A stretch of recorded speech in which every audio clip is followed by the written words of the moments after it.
from the studios of the Bakersfield, California, it's time to Open Up with real people, real talk about real stuff.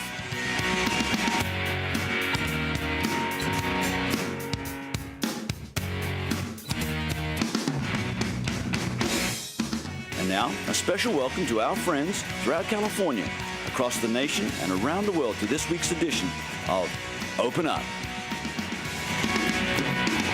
Yes, good morning. It's time to open up. I'm Tina Miller. And I'm Don Clark, your favorite pair on the air. We've got a great show for you today. Thanks for tuning in all across Europe and Yes. Egypt and other nations that we know are watching. We really appreciate it, and all across our great land here. Great day, beautiful day in Bakersfield. We hope it's even more beautiful wherever you are. Yes, got the great Kern County Fair still going on. Yep. Don, we have a great show lined up, all men and talking about their life story. And what stories they have to tell. And, you know, part of the whole purpose why Tina and I launched this show was to try to be an encouragement to people who are going through hard times. And we bring to this set people who've been through hard times and how did they get to the other side. And so that's what we're about today. Yes, and so this morning, Don, we have had Bruce Pelkey on the show before. We have indeed, on other subjects. On other subject, mainly business. And but today, what's he talking about? And then you discover people, you see a person in one dimension, and then you talk a little further and you see them in a completely different dimension. And you know, relations between our nation, you folks in Russia, have been very much in the news for so many decades. First the Cold War, and then and now our relations. And Bruce Pelkey, a man who advises people on how to build and successful entrepreneurial businesses. Bruce, you've had a lot of experience in Russia that we only recently discovered. And once we discovered it, we said, you've got to come back and tell us what you've learned about our neighbors over in Russia. So take it away. First of all, just a little biography about yourself and then how your whole relationship with the Russian people began. Sure.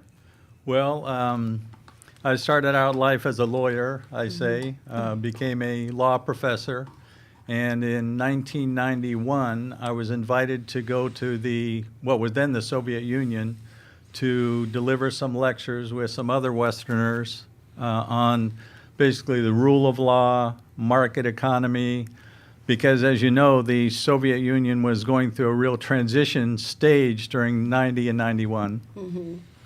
And it was a fascinating time to be there. Did you find them hungry for the kind of information you had to share? Very much so. Yeah, very much so.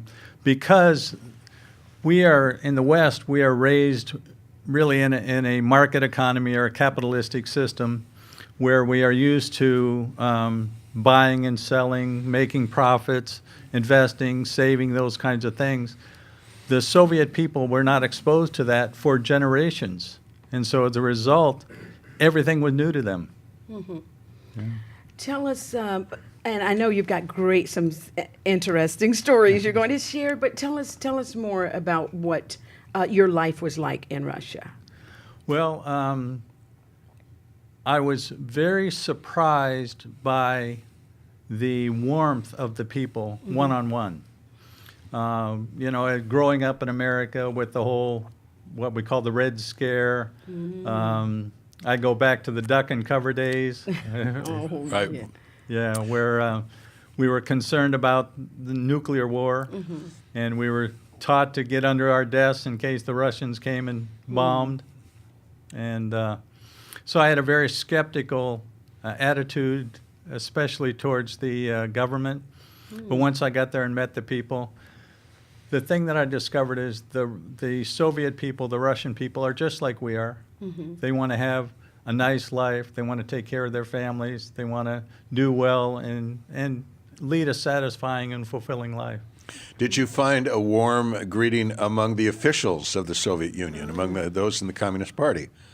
Actually, I did. I was kind of surprised. I think that part of it was having the good fortune of coming as an invited guest, and that had some, I guess you'd call it weight or gravitas to it. And so they possibly and probably treated our group a little differently than they would a tourist just getting off the plane wanting to explore. Did you have any sense that anything you said in your hotel room was being listened to by someone on the other side of the mirror? Well, I had some thought about that. Roll the clock ahead a few years, and I actually rented an apartment in Moscow to live like a Russian, to see what life was like as a Russian. Oh. And I had the distinct impression that I was being watched and not videotaped, but recorded everything that I said and did. We understand that you were back and forth to the Soviet Union so many times that you were also sort of watched and recorded by our own Central Intelligence Agency. They took a special interest in you. Tell us about that. Well, that's speculation, of course, because the CIA, et cetera, would not divulge that to anyone.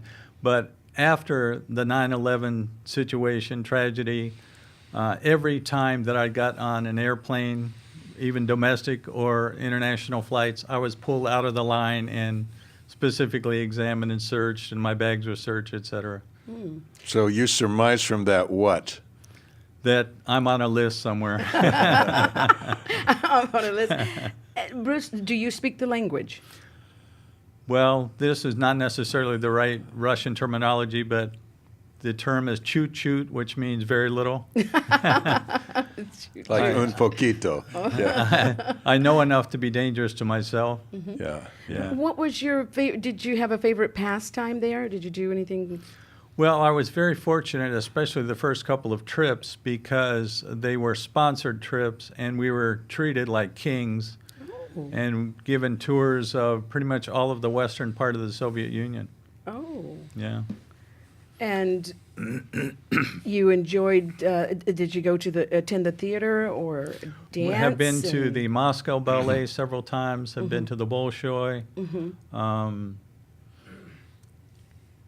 The main focus at that point, because they were not used to having Western visitors that they would really entertain, so to speak, Okay. they would take us around to the various churches.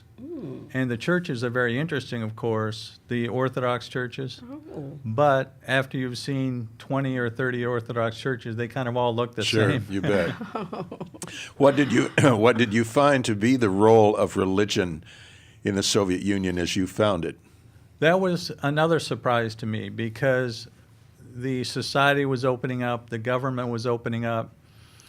More people were feeling that they could be more expressive and more open of their own religious beliefs.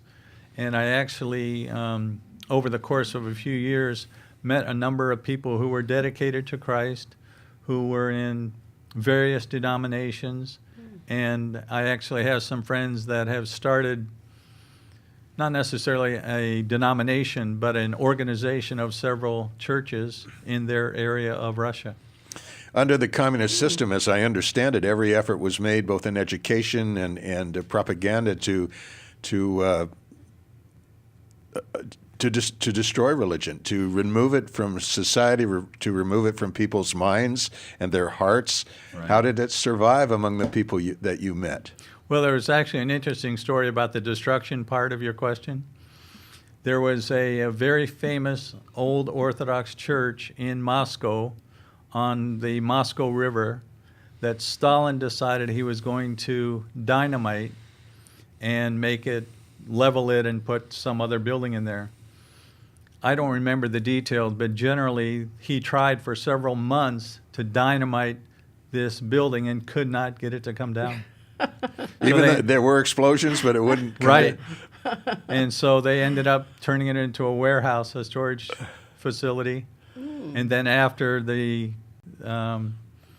Soviet government collapsed, as I understand it, then they went back and tried to rebuild it and turn it back into a church. So the gates of hell did not prevail against it. Exactly. Right. You know, I watched a documentary, and it was interviews with Russian leaders who would now be our age or even a little older. Mm-hmm. And when they were young people, they were just absolutely enthralled by the Beatles.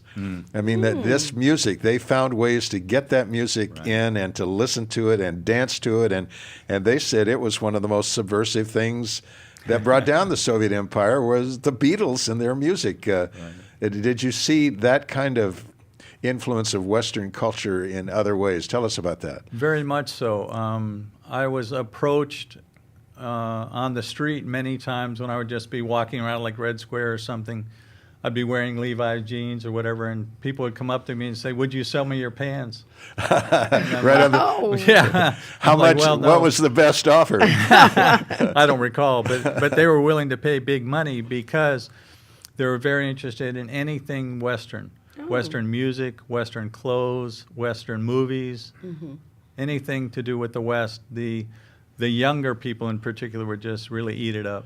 I would think, since you're back and forth so often, you should have just packed a suitcase full of Levi's and sold them right on the spot. And wore some Well, dung- I actually considered that, and what I did was kind of in reverse. I went to a lot of flea markets and bazaars and those kinds of things, what they call the Arbat, and bought a number of Russian souvenirs to bring back as gifts, but also was looking kind of a sideline of selling those souvenirs, having someone market those for me to pay for my trips back and forth. Well, Bruce, when we come back, Yeah. we want to hear about the impact of what you actually had to share and teach when you were over there, and Yes. the impact that it had, what you saw in their society. And we'll be right back with Bruce Pelkey.